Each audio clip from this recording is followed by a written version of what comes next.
자, 오늘은 본문 시편 150편 1절부터 6절까지 말씀을 가지고 찬양할지어다 라는 제목으로 함께 은혜를 나누고자 합니다. 한마디로 우리는 하나님을 찬양해야 된다, 그 얘기죠. 소요리 문답에 보면 우리 인생의 가장 첫째 목적이 뭐냐? 하나님을 영원토록 찬양하는 거라 그랬어요. 하나님을 기쁘시게 하는 거예요. 그래서 하나님을 찬양하는 것이 하나님을 기쁘시게 하는 것이고 우리 인간의 제일 되는 목적이다. 여러분, 어린아이가 부모 앞에서 막 재롱을 부리면 부모들이 좋아해요? 싫어해요? 좋아하죠. 그냥 그 엄마 아빠 말도 잘 못하는 애가 그냥 TV에 나오는 노래, 뭐 율동 이런 거 따라가지고 막 흉내 내면서 재롱을 부리면 부모님이 얼마나 기쁜지 몰라요. 기뻐하잖아요. 잘하고 잘못하고 이런 걸 따지는 게 아니고 그저 우리 애가 이렇게 참 어리광 피우면서 재롱 피우면서 부모를 기쁘게 하는구나. 기뻐하는 거죠. 마찬가지로 하나님께서 찬양하는 우리들의 모습을 보고 기뻐하신다는 겁니다. 그래서 우리가 할 일은 찬양을 해야 된다. 유명한 부흥사들에게는 그들을 돕는 찬양 사역자도 있었어요. 요한 웨슬레에게는 동생 찰스 웨슬레가 있었고 무디에게는 생키가 있었어요. 그러니까 부흥운동에는 찬양 사역이 동시에 이루어졌어요. 제가 이태희 목사님 모시고 다닐 때 보면 항상 엘사랑 부부가 거의 대부분 이태희 목사님 부흥회 때 쫓아다녀요. 그리고 찬양을 해요. 그들에게 뭐 특별히 사례들을 주고 이런 건 아니지만 찬양을 해요.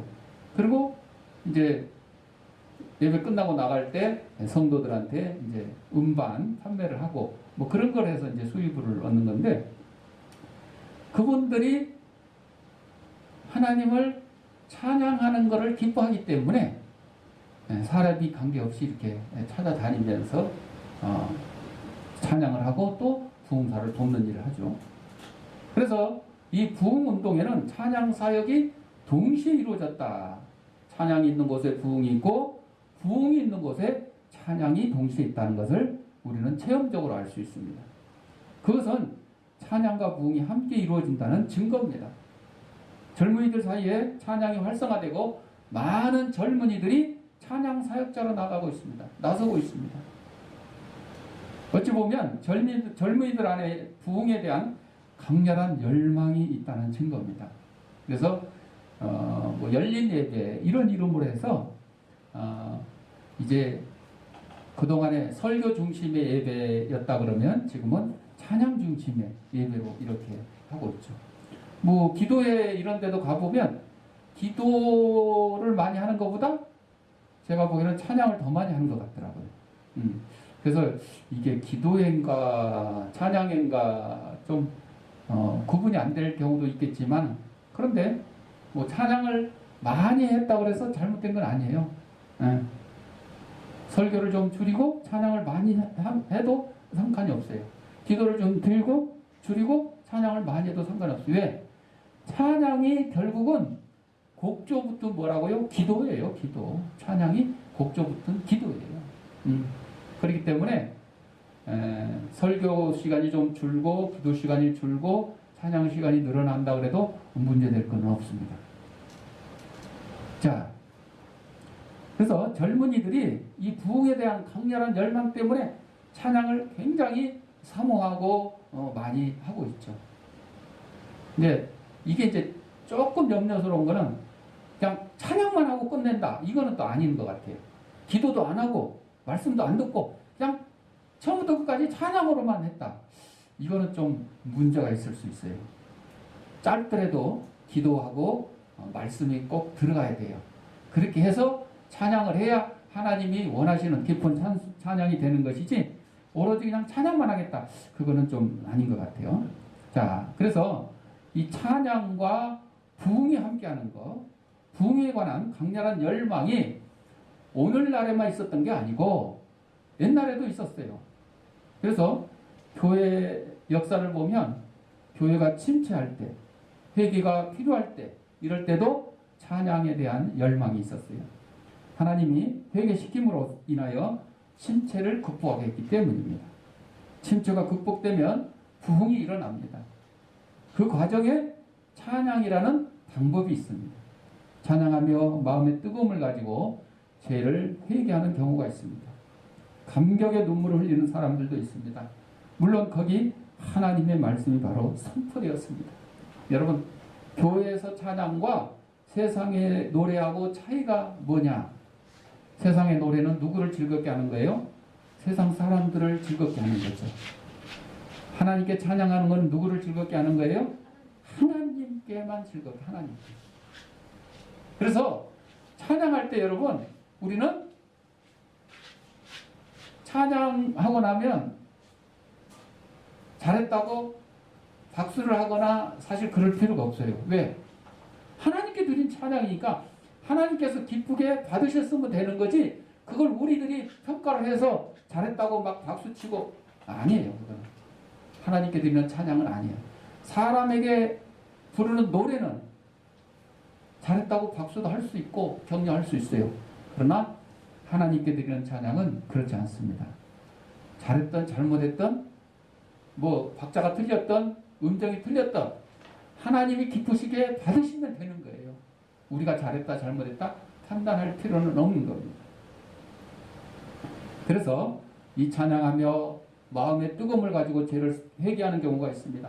찬양만 했는데도 하나님 앞에 회개하는 그런 경우도 있어요. 설교를 듣고 회개하는 사람도 있어요. 기도하면서 회개하는 사람도 있어요. 그러면서 반면에 찬양을 하거나 들으면서 회개하는 경우도 있다, 이겁니다. 감격의 눈물을 흘리는 사람들도 있습니다. 물론 거기에 하나님의 말씀이 바로 선포되었습니다. 사역자들의 뜨거운 기도가 있었습니다. 사람들은 하나님의 은혜로 주시는 부흥을 경험하며 하나님께 영광의 찬양을 올립니다. 다윗 왕이 성전 제도를 정결했습니다. 온 백성이 함께 하나님을 경외했습니다. 성전에 찬양 사역자들을 두었습니다. 그 결과로 하나님이 나라를 부강하게 하셨습니다.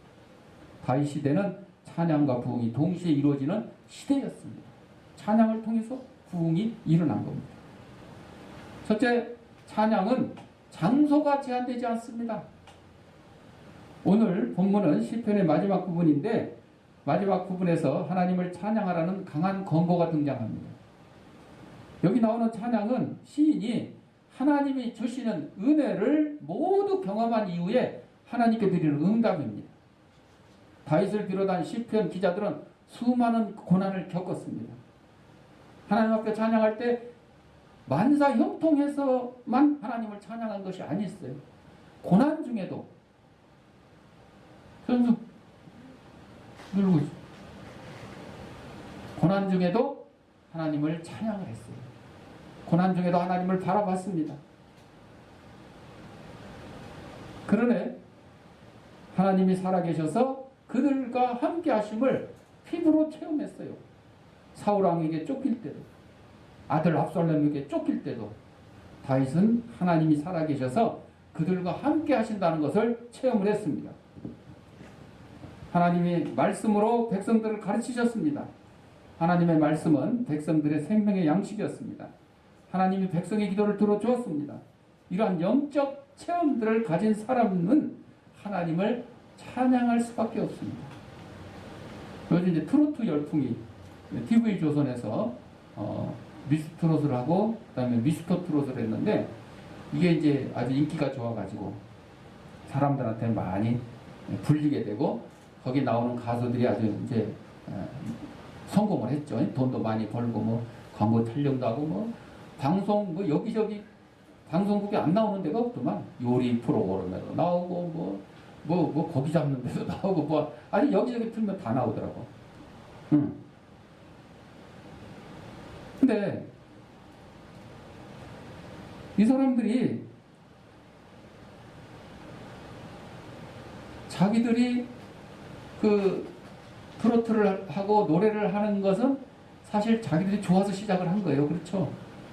내가 처음부터 이걸로 먹고 살아야 되겠다 그렇게 한 게 아니고, 어렸을 때부터 그 홍자머니라는 꼬마 있잖아, 꼬마. 내가 바로 홍자머니다 이렇게 노래하는 게 잠언이라는 이름이 성경책 이름이잖아요. 잠언. 분명히 크리스찬 가족일 거란 말입니다. 좋아서 노래를 시작을 한 거죠. 그래서 하다 보니까 잘하니까 이게 이제 직업이 된 거죠. 세상에 노래 이렇게 시작을 한 거죠. 그런데 하나님을 찬양하는 거는 좋아서만 하는 게 아니에요. 좋아서만 하는 게 아니에요. 어떻게 보면 우리에게는 의무입니다. 의무. 책임이에요. 책임. 반드시 해야 될 일이에요. 아니 가수 아닌 사람한테도 야 노래해라 그러면 노래 싫어하는 사람, 음치 이런 사람들은 어디 모임 행사 가면 노래하라 그러면 어떻게 해요? 싫어하죠. 안 하죠. 저 같은 사람은 노래하라 그러면 마이크 좀 1시간, 2시간 다 해보지만 못하는 사람은 그것도 뭐 싫어한다고 안 한다고 해요.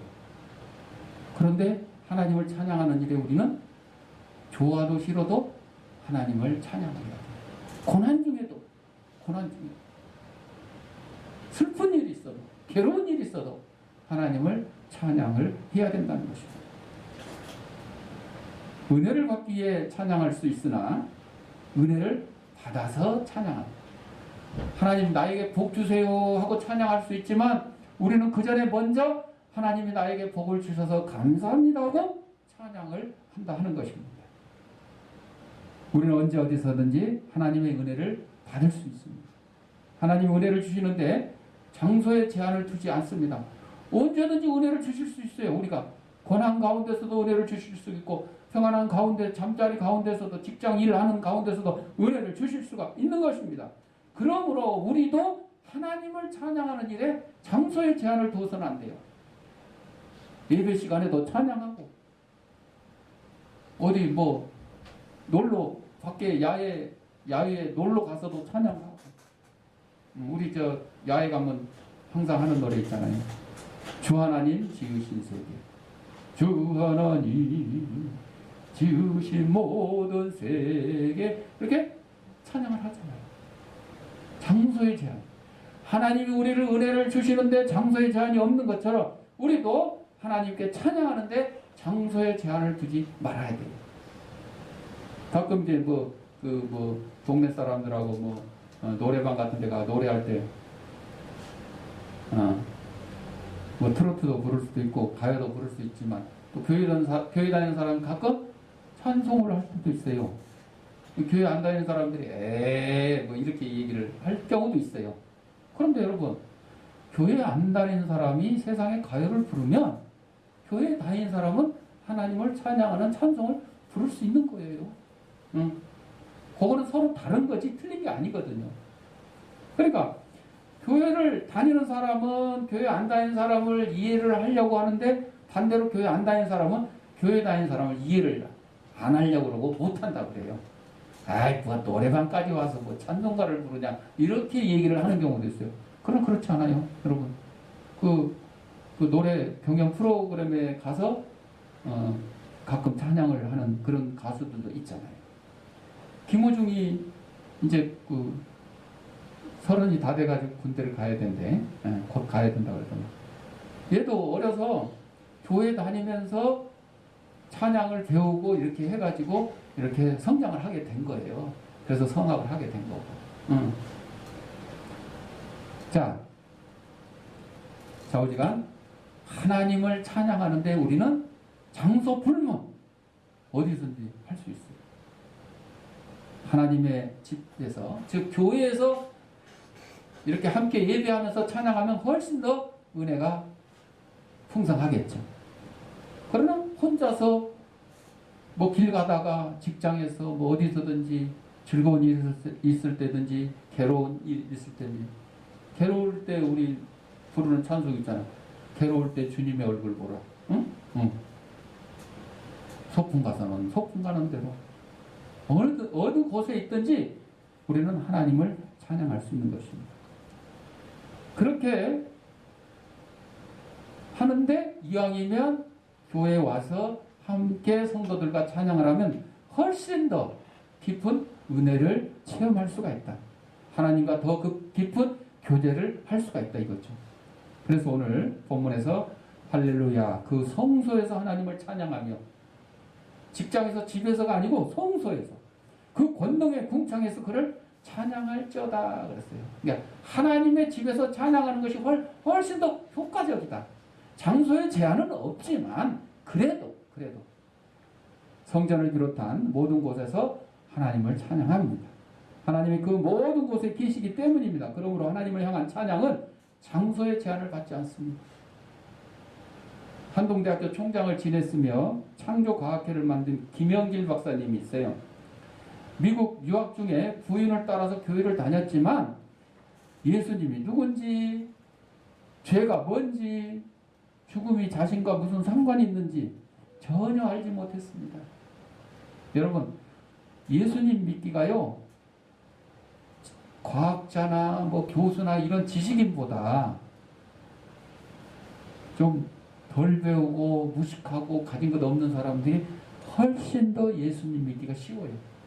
그래서 우리나라에도 복음이 전파됐을 때 처음에 예수님을 믿게 된 사람들이 누구였어요? 하인들, 응? 종들, 종이나 하인이나 백정들, 백정들, 과부, 특히 여자들. 왜?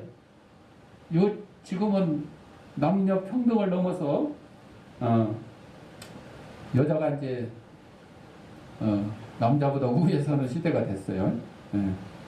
그런데 좌우지간 힘들고 어렵고 고난 중에 있는 사람들이 예수님 믿기가 더 쉬웠어요. 그러다 보니까 이 김영길 박사도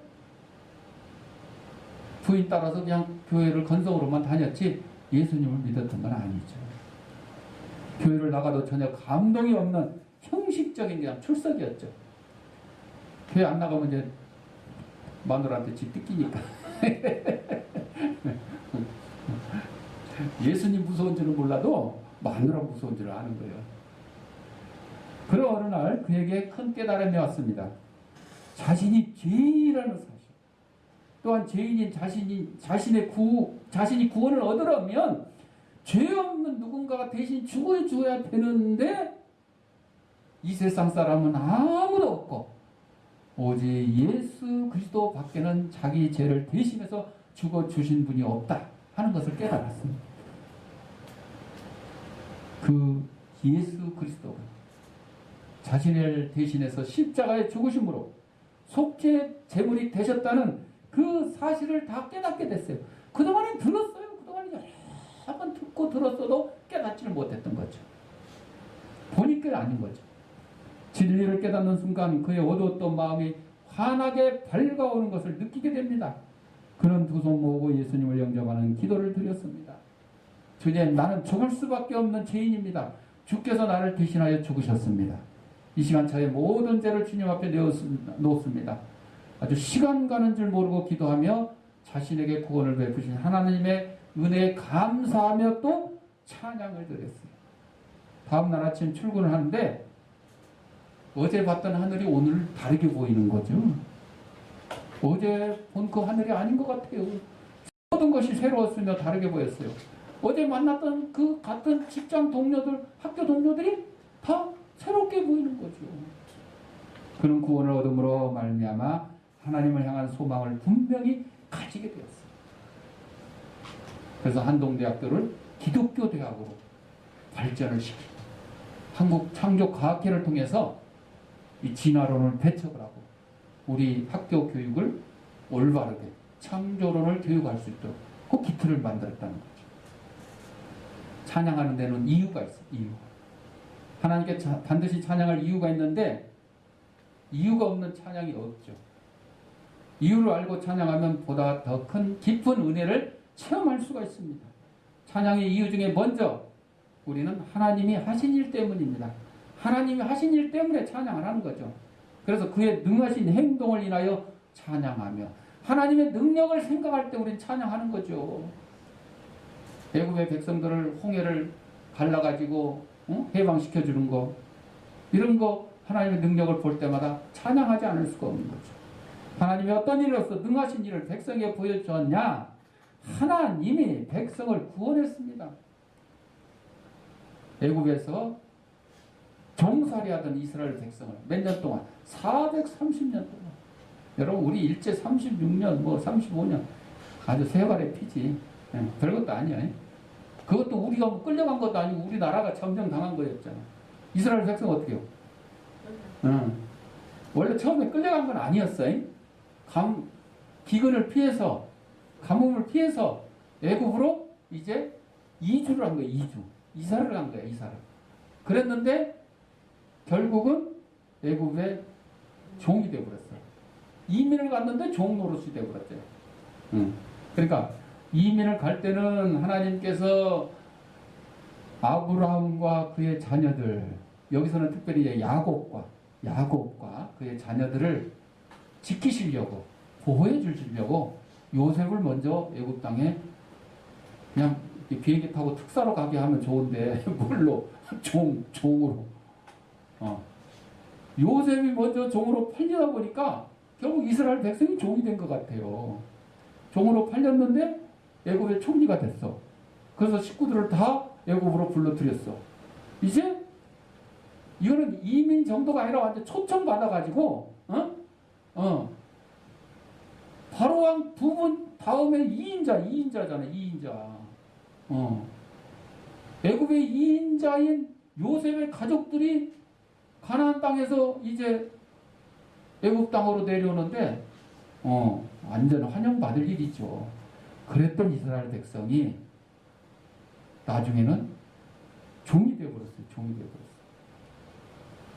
자, 어디가 이 이스라엘 백성을 젖과 꿀이 흐르는 다시 가나안 땅으로 이제 인도를 해주시는 거죠. 그러니까 가나안 땅이 맨날 젖과 꿀이 흐르는 땅이 아니었어요.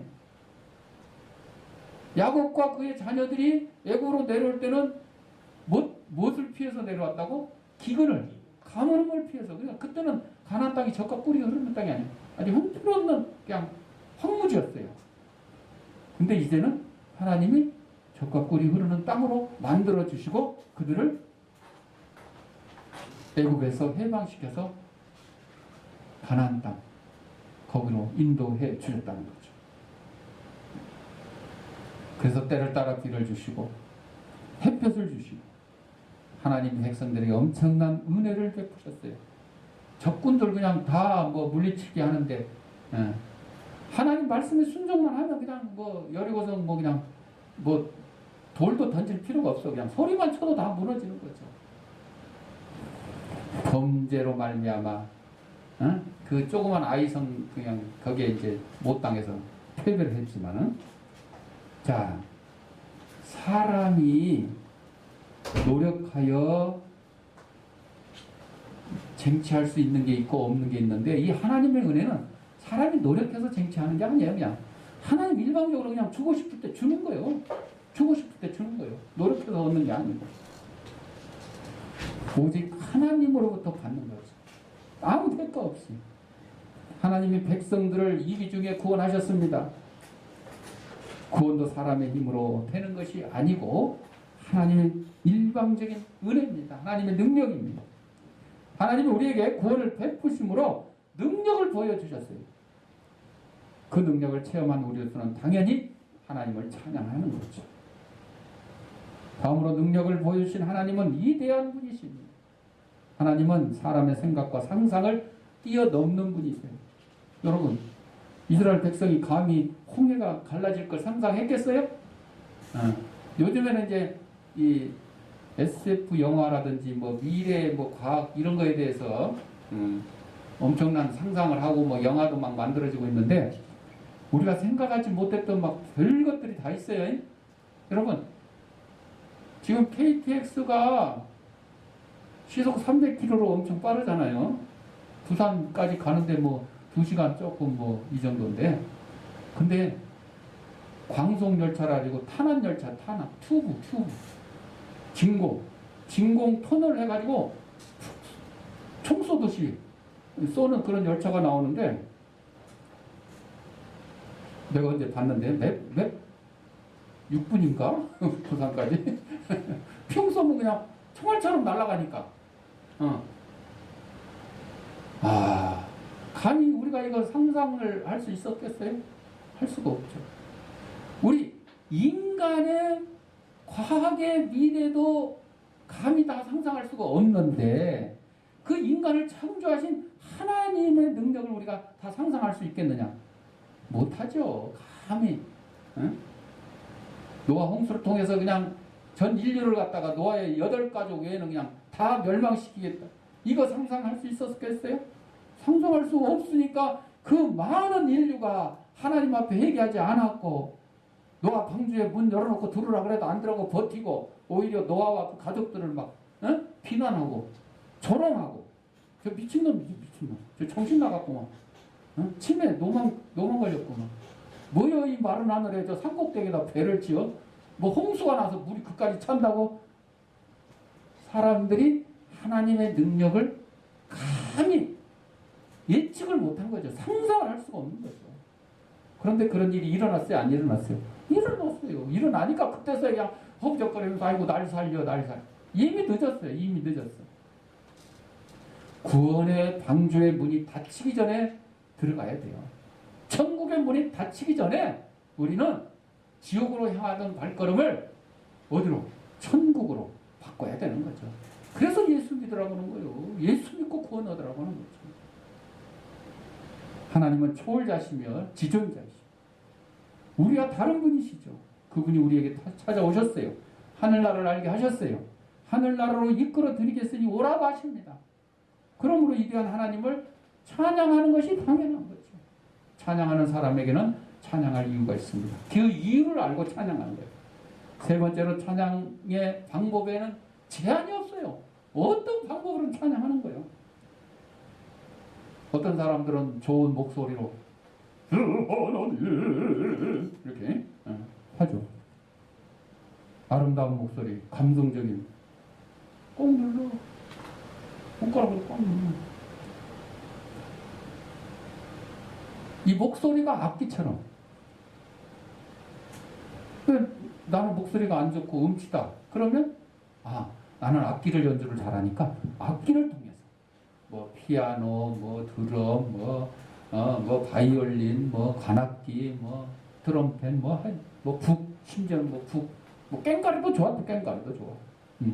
소고 치며 찬양합니다. 소고, 작은 북. 그래서 이런 목소리도 하고 악기로도 하고. 그래서 하나님을 찬양하는 사람들이 이제 주로 하나님이 주신 목소리가 가장 좋다 그래요. 어떤 악기보다 이 하나님이 주신 목소리가 가장 좋다고. 그래서 이제 그런데 악기들은 그걸 이제 보조하는 그런 식으로 쓰죠. 그러다가 이 악기, 이제 오케스트라 엄청난 여러 가지 종류의 악기들이 모여서 오케스트라를 연주를 하는데 이게 이제 하나님을 찬양하는데 쓰는 거죠. 그래서 그 핸델의 메시아 뭐 이런 거 크리스마스 가까우면 엄청난 오케스트라가 핸델의 메시아를 연주하고 막 웅장하고 막 사람의 목소리하고 비교할 수 없는 막 아주 그냥 장엄한 그런 이제 음악을 나타내기도 하는데 그게 다 누구를 찬양하는데 하나님을 찬양하는데 사용하는 거죠. 그래서 다윗도 수금을 연주해 수금. 그 현악기 종류인데 능숙하게 잘했어요. 심지어는 사울왕이 귀신 들려서 악령을 내쫓는데 다윗을 불러다가 소금을 타게 했더니 악령이 쫓겨났다. 그거 아주 요즘 말로 말하면 음악 치료 효과, 음악 치료 효과까지 나타났죠.